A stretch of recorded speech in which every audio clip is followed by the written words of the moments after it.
So the difference is it's also related to culture. In France, if you do these grandes écoles where they offer masters in management as well as an MBA, the course is over 2 to 3 years for, first of all, masters in management. Mm-hmm. And it is more coveted. It's more accepted within France. So when I did my due diligence, Mm-hmm. for me, the point was, okay, if I'm going to do an MBA, so first of all, what is the value of that MBA? Mm-hmm. And second, how is it compared to the Grande École Masters in Management?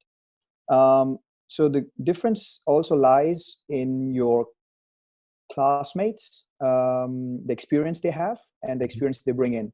So in Masters in Management, mainly the students we had were either undergrads, and they were continuing their studies to the fourth year.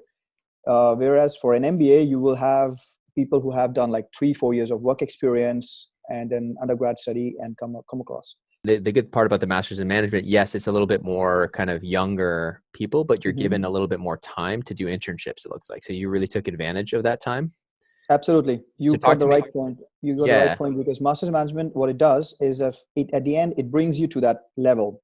It gives you opportunities to have a year or 2 years of internships. Mm-hmm. And those internships in Europe are actually quite it's literally like hands-on job. It's literally like junior analysts you're working. So it brings you up to they're speed. long. I can see they're really long.